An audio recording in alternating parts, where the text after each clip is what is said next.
এই জামাতের এই নেতা যদি এই কথা বলে না মসজিদে কোরআনও পাঠ করতে দিবে না, বাবা রে বাবা।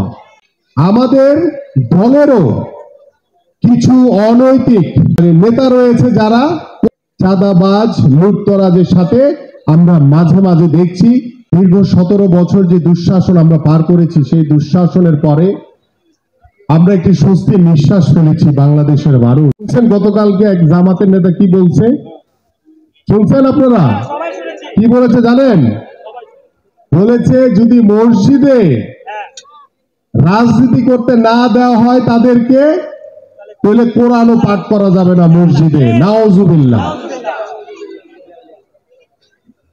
এরা নাকি দেশের ক্ষমতা চায়, দেশ চালাইতে চায়।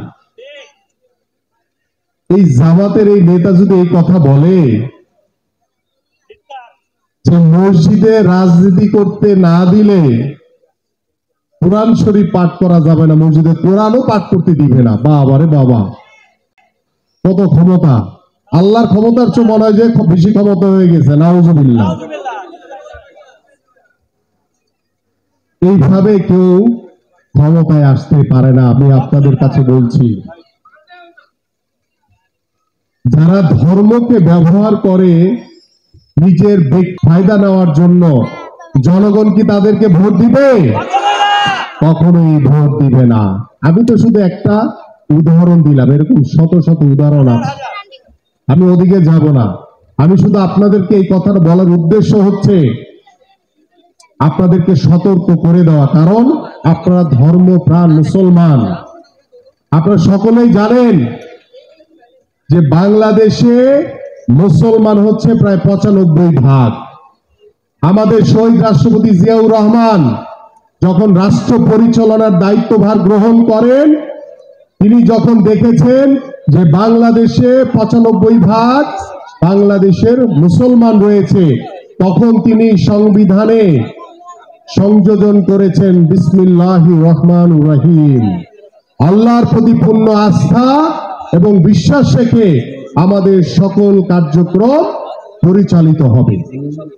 এই কথা বলার উদ্দেশ্য হচ্ছে যে বাংলাদেশ জাতীয়তাবাদী দল বিএনপি শতভাগ ইসলামী মূল্যবোধে বিশ্বাসী। ইসলামী মূল্যবোধকে ধারণ করে আমরা সকল কার্য পরিকল্পনা পরিচালিত করি, কিন্তু আমরা ইসলামকে কিন্তু রাজনীতির জন্য ব্যবহার করি না।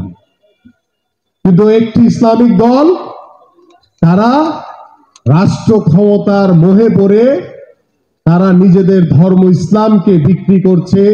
আবার শুনছি কোথাও কোথাও যে জান্নাতের অফারও দিয়ে দিছে নাকি, যে ভোট দিলে নাকি জান্নাতে চলে যাবে। নাউজুবিল্লাহ।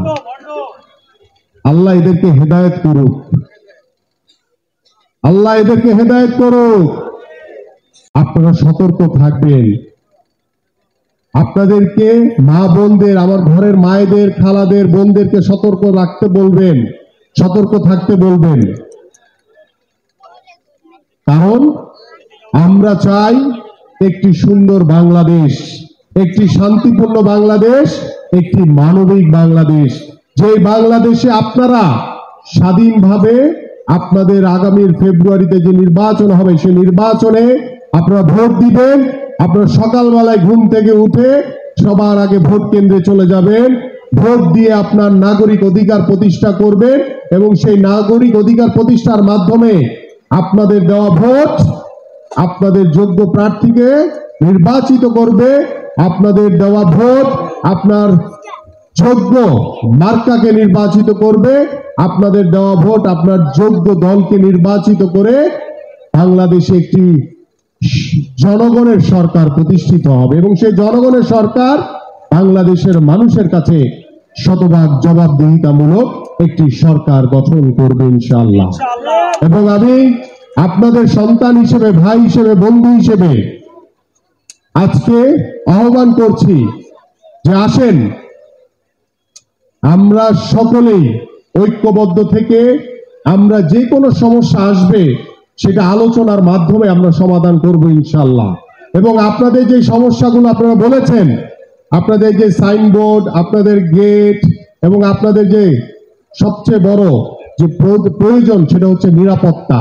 সেই নিরাপত্তা নিশ্চিত করা পাশাপাশি আপনাদের যে তাঁত ভাইদের বা তাঁত শিল্পের জন্য ভাসান থেকে যে প্লট বরাদ্দ দেওয়া হয়েছে সেগুলো যাতে ইনশাআল্লাহ আপনাদের সহযোগিতা নিয়ে আমরা যাতে স্থায়ীভাবে আপনাদের কাছে বুঝিয়ে দিতে পারি এই প্রত্যাশা আমি ব্যক্ত করছি।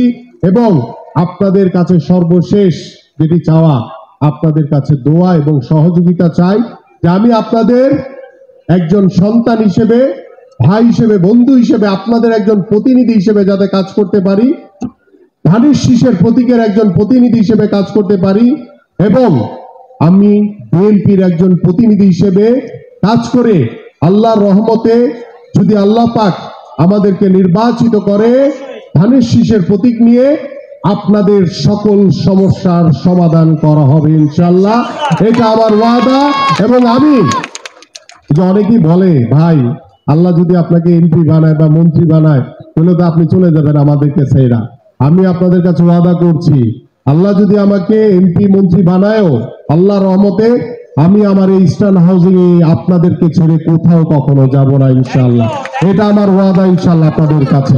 দোষ চাপিয়ে দেওয়ার অপচেষ্টা করছে, কিন্তু আমাদের দলেরও কিছু অনৈতিক অসাধু কর্মচারী আমাদের নেতা রয়েছে, যারা কর্মী রয়েছে, তারাও এই ধরনের চাঁদাবাজ লুটতরাজের সাথে আমরা মাঝে মাঝে দেখছি তারা জড়িত হচ্ছে।